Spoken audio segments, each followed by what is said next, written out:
Hi, everyone. It's Fred Bowie with Focus on Retirement. And today we're with Fred Vettese, former chief actuary at Morneau Chappell.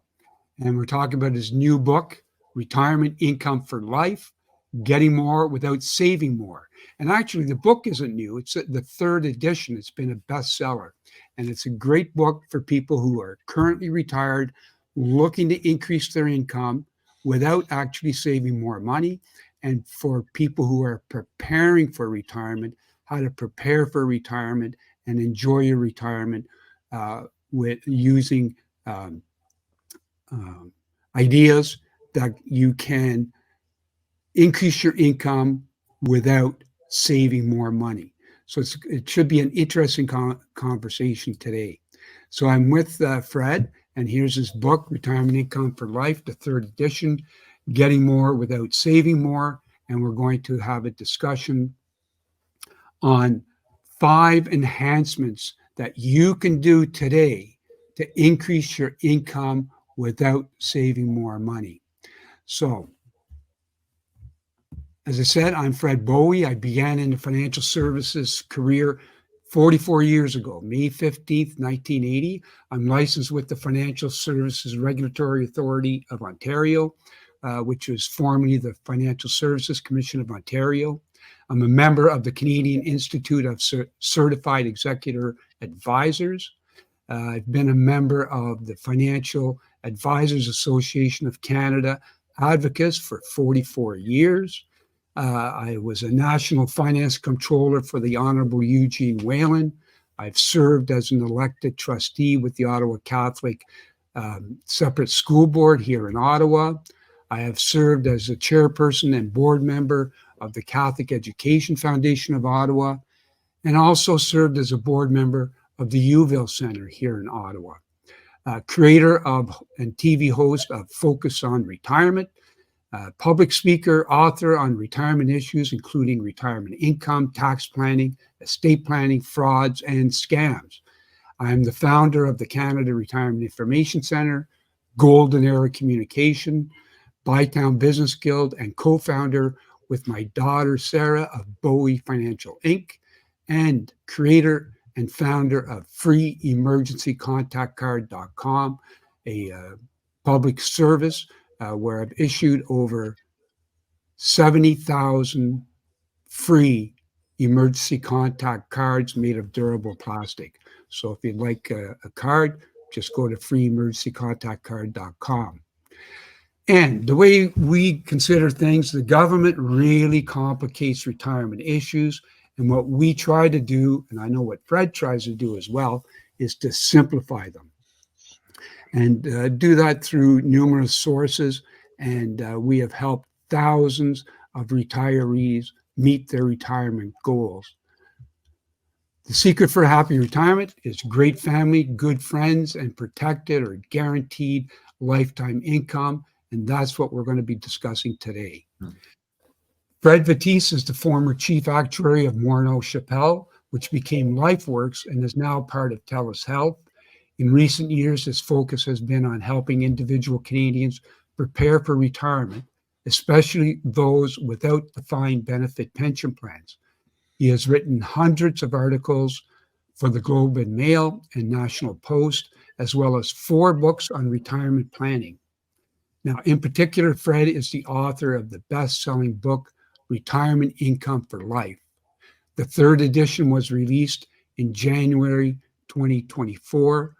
He also developed a great retirement income calculator known as PERK, Personal Enhancement Retirement Calculator, that is based on the ideas described in his book, Retirement Income for Life. In late 2022, Fred also took on the role of producing a weekly retirement chart for the Globe and Mail. So, welcome, Fred. Hey, hi, Fred. How are you? I'm great. It's a beautiful day, and it's great to have a conversation with you today. We did speak when your second edition came out, so that would have been back in 2020, and we had a lot of good response about your book. And so it's a good read. It's an easy read. and has a lot of great ideas, and many of the ideas that I've been sharing for the 44 years that I've been in business, and working specifically with deaccumulation or retirement income. What do I do when I go to retire? Because it's one thing in the accumulation phase where I'm saving money on a non-registered basis and on a registered basis through either a pension plan or RRSPs, that type of thing. But what do I do in retirement to get income? How do I convert those assets now to income? So, and I think that's what you're focused on as well with the PERK, and we're going to discuss that enhancement 4 soon. But we're going to go through each of the 5 enhancements that you mentioned in your book. And of course, in your book, there's a lot more information than just these 5 enhancements. But for time today, we're going to focus in on the 5 enhancements. So, Fred, you're going to take over really, and let's discuss enhancement 1, reducing fees. So, what is the key behind that first enhancement? Okay, well, the key behind the first enhancement is about reducing investment fees. My contention is that active management can be very expensive. You can get mutual funds where you're paying 2.5% or even more per annum in fees, and usually our thinking is that if you pay more for something, then you're getting more. It's not obvious that that's the case when it comes to mutual funds. So my suggestion is um, that retirees or near retirees ought to be looking at investing in, say, ETFs, exchange traded funds, or something like that, or at least dealing with an advisor who can get their fees down to a more reasonable level, like below 1%, ideally below 0.6%, but even 1% would be a big improvement for people. What I show in the book is that this actually makes a pretty big difference. That if you could reduce your fees, in my book, I use the example of reducing them from 1.8% down to 0.6%. You can actually, just with that one change alone, add about three more years of retirement income. So that is it's a very substantial change right there, and that's pretty much a free lunch. Right. So reducing fees, it is important, and I think that everybody should understand what the fees are on their investments and what they're getting for their money. So very important. And the next enhancement, we talk about or you talk about the transfer risk to the government. So this I've actually embellished on since the second edition of the book. I've always said that it made sense for the vast majority of people to be deferring their Canada Pension Plan start age beyond age 65. So if they were thinking about taking it at 65, they should really be thinking of taking it closer to age 70. At 70, they end up getting 42% more pension than they would get at 65, and that 42% is more for the rest of their lives. Um, and then I've shown this in articles with Globe and Mail that people they use some fuzzy math to convince themselves that they shouldn't be doing this. They say, well, I don't expect to live beyond age 82 because that's the life expectancy in Canada, and at 82, and I don't think this would make sense for me. And I'm showing that, first of all, if you're a 65-year-old male, your life expectancy is closer to age 87, 87 and a half. And for women, it would be actually beyond age 89. So right there is a big difference. And secondly, even if your expectancy was, well, let's say it is 87, there's also a very real chance you'll live beyond that age. But there is a new reason why it makes sense to be deferring CPP that I hadn't really thought about when I did the second edition, and that is inflation. So your pension will be higher by 42% for life, and also it'll go up with inflation uh, at the inflation rate every year for the rest of your life. And so you want to have as much inflation protected pension or a retirement income as you can possibly get. That is the second reason for deferring it to age 70. So the change since the second edition is that I'm now considering it makes sense to be deferring old age security as well. OAS pension. You have that option of starting your OAS pension at 70 instead of 65. Now, the enhancement is 36%. The adjustment upward is 36%, not 42. But once again, it's inflation protected. And I think the name of the game has now become to maximize the amount of inflation protected income that you can get. Yeah, and those are great ideas. And where else can you make 8% on your money today? Pretty well guaranteed, you know. So in return for that income at age 70 or 71, deferring it that long. So it's probably a great idea. Then people say, well, but I require that income, between that age of 60 to 70.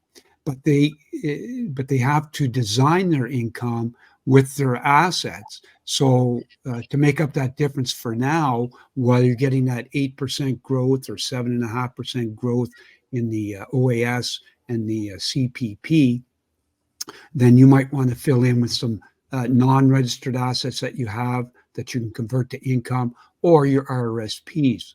So transferring risk to the government is a great thing to do. So and again, just as the book is titled, without saving more money, you're actually going to get more income. So, But the idea of deferring your CPP or OAS until age 70 doesn't work for everybody. You need to have enough assets to make this work. As you say, you need to fill in the period up until age 70 with income from other sources, which normally would be your RRSP or maybe your DC pension plan. And the thing is, you need to have enough assets in there. So if you were, say, retiring at age 60, 62, and you only had, say, $200,000 in retirement savings, you probably can't afford to wait until age 70 to start your CPP and OAS. If you have more like in excess of $500,000 and you're starting at 64, then yes, it would probably make a lot of sense to start at age 70. Right. And I think the other caveat too is your health. So if you have good health, then you'll want to really look at that. But if you have poor health, then maybe it wouldn't be a good thing for you. Right. So That's right. Enhancement 3 is, you say, transfer even more risk. Who am I going to transfer that risk to now? So this would be transferred to insurance companies, and this is if deferring CPP to 70 is not popular, giving insurance companies your money so that they can pay you an annuity for life is probably even less popular. I still think that this is a worthwhile thing to look at, and people are still doing it. In fact, they were doing it more than they were 2 years ago because interest rates have gone up. But it's a tough thing to do. And that's because the kind of annuity you're going to buy almost certainly is going to be not inflation protected. It's going to be a flat amount of dollars for the rest of your life. And yes, it will be paid for as long as you live. So that's the good news if you live until 100. But it is going to be a flat amount. Back when inflation was 2% per year, which was the case for almost 30 years, this was not an issue. I thought, we can handle 2% per year. Then, of course, what happened was COVID came around, and as a result of COVID, and all the extra spending that was happening, inflation took off, and it peaked at over 8% in Canada back in 2022. So that is the big risk now. And while I'm saying COVID is over and done with, we've now learned that inflation is not necessarily dead. It was only dormant for 30 years, and it might rear its ugly head again in 5 or 10 or 15 years time. We just don't know, and we don't know what the reason why is going to be, but it can happen again. And I don't think we can actually turn our back on that. So that's why I'm saying while it makes eminent sense to be deferring CPP and OAS to 70, the buying of an annuity, yes, it makes some sense, but you probably don't want to spend more than about 20% of your assets to do that. Right. Well, that income from the annuity, the nice thing about that is it's absolutely guaranteed. Yes. And it's really the only financial product that guarantees you income. That's correct. So I know when I do presentations, and I may have up 250 to up to 600 people in a room, and mainly, and I'm at that stage now, of course, because I'm 69 years old, and So it's a sea of gray when I look out when I'm speaking, a lot of gray hair out there or no hair. But at any rate, I'll bring up the topic of annuities and the benefit of those when you're doing income planning, because you have to look at everything. It's RSPs. I find that um, when the RSPs are maturing and going to income, everybody says, well, it's going to go to a RIF, going to go to a RIF. But what you want to do is look at all of your options, and an annuity is one of those options. And of course, I'll ask, does anybody in the room have annuity income now? Because they hate annuities, right? They'll tell you, I hate annuities. I don't want an annuity, blah, blah, blah. I said, well, does anybody get annuity income? And, you get the odd hand going up, and but evidently nobody's getting any annuity income. And I'll say, really? I said, well, do you get your pension from the government? We're in Ottawa here, so a lot of people on superannuation. Well, that's an annuity, right? You're getting OAS. Yeah, well, that's really an annuity. Getting CPP, that's an annuity. So you're telling me you hate annuities, that you're going to leave this room today and you're going to call your government and say, look, I don't like annuities. Stop sending me that OAS on the 26th of every month, or stop sending me that CPP on the 26th of every month, and stop sending me the pension because I hate annuities. So of course that's not true. So, but once they understand how annuities work, many times it works in their favor. Now, if you're getting a good pension from the government and you don't require that income, then yeah, you're most likely going to be in a RIF. But annuities have a role to play, especially for people who have low pensions or no pensions. Right. If you were lucky enough to be in a defined benefit pension plan for most of your career, and so you've got that defined benefit pension in your retirement, then there's less of a need to have an annuity. But if you don't have that, if you're just relying on savings, RSPs and such, then there would certainly be some reason to think about buying an annuity. And the what makes them more attractive too is that the interest rates are much higher now than they were 4 years ago. Back in the depths of COVID, long-term interest rates were down to about 0.5%, whereas now they're up around 3.5 or 4%. This makes a big difference because the higher those long-term interest rates are, the cheaper the annuity, or other way to put it, the more annuity you can buy for the same amount of dollars. So you can buy a lot more annuity now than you could 3 or 4 years ago, and that kind of makes up somewhat for the issue I was mentioning about inflation. Right. I have a client, Bruce, who's 94 now, and he did not have a pension plan.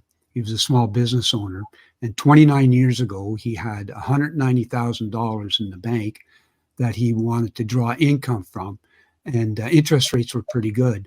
So, of course, everybody was offering him GIC rates. And I said, you really should look at an annuity because you're going to require this income. And on that 190,000, he received, and he was in good shape. And like I say, he's 94 now. And every day, if the snow's out there, he skis. And that 190,000 29 years ago bought $22,000 a year of income. So he's been getting that since the age of 65. So he's received over $522,000 on his. That's great.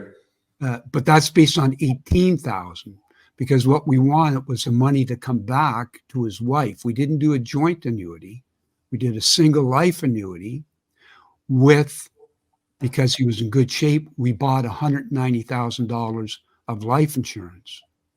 So really he was getting 18,000, only paying tax on 11,000 because it was non-registered money. So he's received over 522,000, and if he dies today, the 190,000 also comes back. So that's a pretty good deal over that period of time. The other thing I want to emphasize too is that some people have some of their retirement assets in a defined contribution pension plan, DC pension plan. so that they have money both in an RRSP as well as a DC pension plan, and they're thinking about buying an annuity, then they ought to really be thinking about taking the money from the DC pension plan to buy the annuity rather than their RRSP. The reason for that is because there are restrictions on how much income you can actually get on an annual basis from a DC pension plan, and the money goes into a life income fund after retirement, and the government severely restricts how much you can take out each year, which makes it difficult to exercise enhancement too. Right. It's getting complicated, but essentially, if you have DC pension plan assets, those are the assets you ought to be using first to buy the annuity. Right. I think point we're trying to make is that there's many options, and you'll want to work with a financial person to determine those options. And in many cases, you want somebody with the income experience, because it's easy to do accumulation. It really is. But income is different, because then there's a whole bunch of other issues that come into play that the consumer really should know about. So, at any rate, you've come up with this software program. I was on the site the other day, and it's great.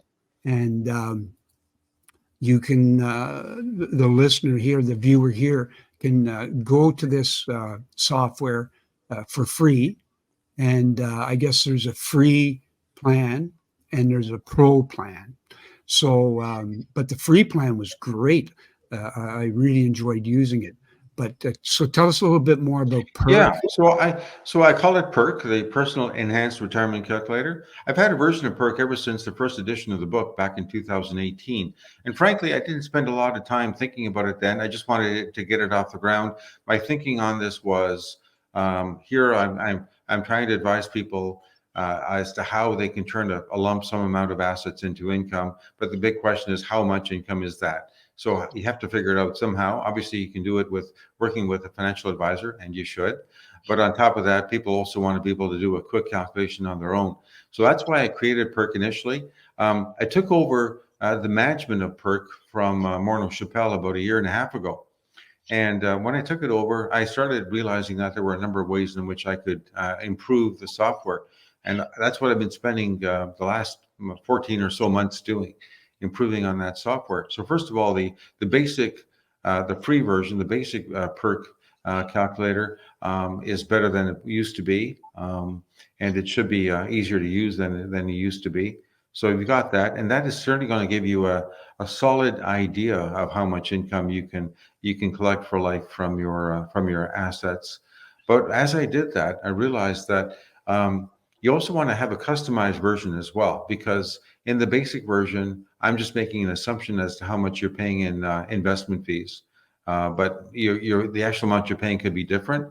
I also make an assumption about how long you want the assets to last until. I use age 93. You may want them to last only until 90 or 95 or 100. So you may have a different age. You may want to have a different amount left at the end, and so on. So when it comes down to it, there are many ways in which you want to customize or personalize your estimate, and that's why I created a custom version of PERK, which you can find out about once you've actually done a basic PERK projection.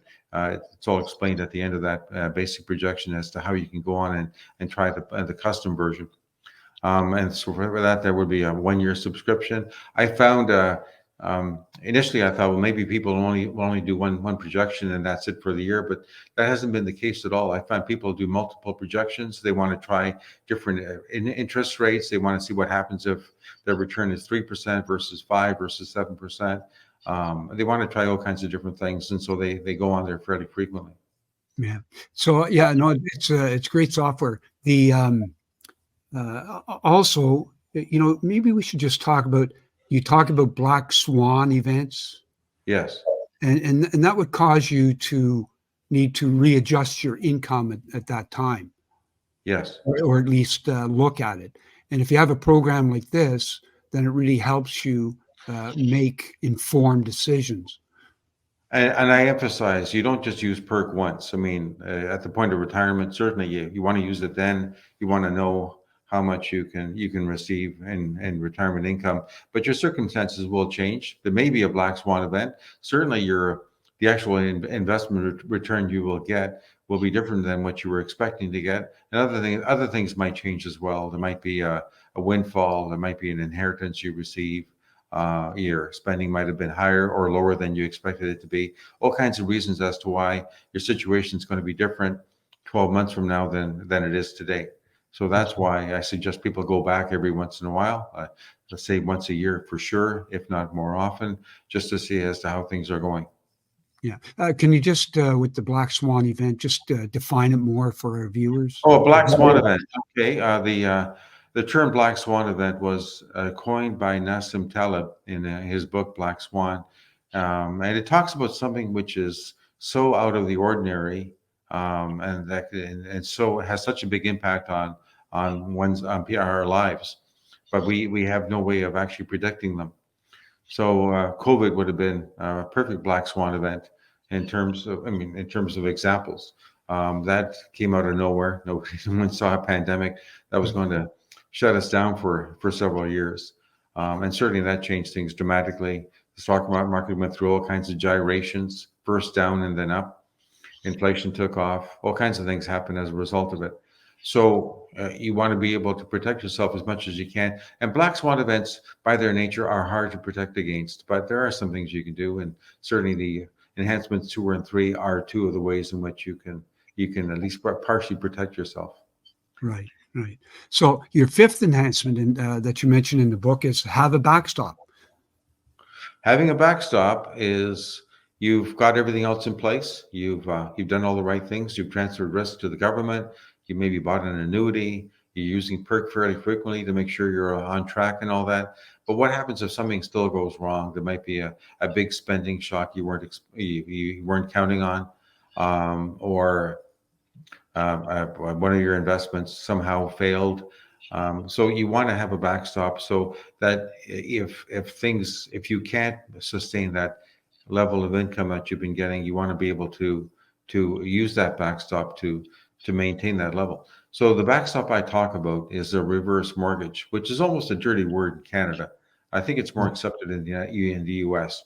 But the idea of a reverse mortgage is you get there's a couple of providers in Canada, but you get one of them to provide you with to give you cash. What you give them in return is you you have to pay back the cash that they give you at some point, but not until after you die. As long as you stay in the same house, until as long as you stay in the same house, you don't have to repay that loan. And when you do have to repay it, you will have to repay it with interest. The amount of interest will be a bit more than you would have had to pay on a regular mortgage, but nevertheless, it's there. And because it's not the kind of thing you want to do lightly, I've strongly suggested to people that they don't even think about a reverse mortgage until age 70 or 75. But you want to. It's nice to know that you can have it there. And so, if let's say it's age 75, you do find that your assets are falling a little short, or you're getting a little worried about it, you can take out that reverse mortgage and protect your income for the rest of your days. Now, if you do that, it means that you'll have a little bit less in home equity that you can pass along to your heirs. But my goal with this book is to make sure that you get that retirement income for your life. Right, right. Yeah, because a lot of times we, oh, just in case retirements, just in case my son needs this or my daughter needs that, or just in case. And a lot of funding of houses going on now with seniors and retirees helping out their children because it's so difficult for them. And so I can understand that. But many times what I've been seeing is that people are sacrificing income, especially income, regular income, to help out their children. Or on the other side, they're saving and saving and saving and not spending money because they want to leave it to their children.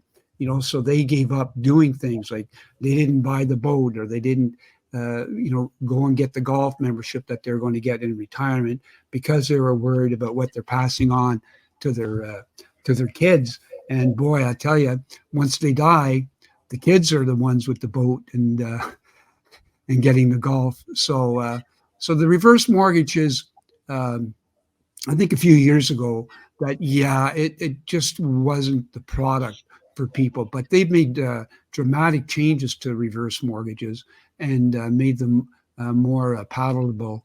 And so as a backstop, it is a great idea.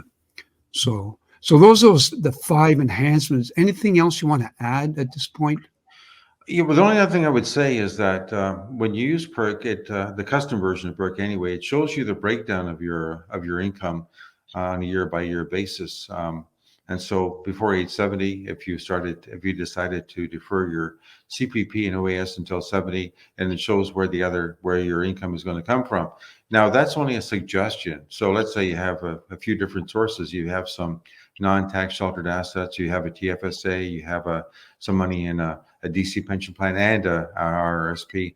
So it gives a suggestion as to where that money can come from, your source of income in those years.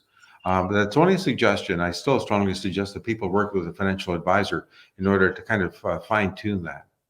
Right. A lot of financial advisors now are getting on the income bandwagon. I've been on it since 1980 because that's all I've worked in is on the income side. And the problem is with income because the way typically the financial advisor gets paid is based on AUM, so assets under management. So you're getting a percentage cut of that person's investment each month, really. And so if you're on the income side and people are taking income out, well, then you're getting paid less. So a lot of financial advisors didn't want to work in the income area. As a matter of fact, I knew one stockbroker, and he's retired now. But when somebody turned 71 and was converting RSPs to income, he would not take that money, would not take that because it would affect his grid and his payment. So a lot of financial advisors didn't excel in income. They may have done very well on the accumulation side, but when it came to income, it's a totally different story. So get the right financial advisor. I'm going to put a little plug in there for myself and our company because that's pretty well all we do. So we do taxation and income planning and estate planning. So, Well, Fred, can I say I'm glad we have financial advisors like you because I do get emails from the public all the time saying that no, they want to work with somebody who actually believes in the enhancements and they like the ideas in my book and they want to work with somebody who can actually put them into practice. yeah, So it's nice to be able to refer them to people like yourself. yeah. Well, I think your book is great, and the way you present it with the story of the couple, then it really is an interesting read, and people can really get a lot out of it. But anyways, the Society of Actuaries has determined that we all face 18 potential risks in retirement. So people can download this at retirementrisks.net and take a look at it. But there's a lot of barriers on our way to retirement and in retirement. So we may not be affected by all 18, but we're definitely affected by a few of these potential risks. So you'll want to know what the risks are and are you able to look after them in retirement. And because the happiest people in retirement are those with guaranteed protected lifetime income. No question. So what you have to ask yourself is, do your investments meet the SWAN test? So we talked about the black swan, so we have the white swan here. And so what the consumer has to do is make sure that their investments meet the SWAN test because they'll live longer because they're going to sleep better. So do they allow you to sleep well at night? And that's what it's all about, is to have a great retirement income, a guaranteed retirement income, sleep well at night, and make sure you're looking after all the risks that you face in retirement. And that's what you're about, and that's what I'm about. And so we have that objective for the consumer. So, Fred, I think we've taken a lot of people's time today. There's much, much more in the book, and I would really encourage the viewers to go to their favorite bookstore and pick up a copy of your book, or if they're Amazon shoppers, they can just go to Amazon.ca, just type in retirement income for life, and the book will pop up. So, is there anything else you'd like to follow up on? That's all today. It's been a pleasure being on your show, Fred. Yeah, great. So really enjoyed it. So enjoy the rest of your day, and viewers, you enjoy the rest of your day. Thanks for watching. Take care.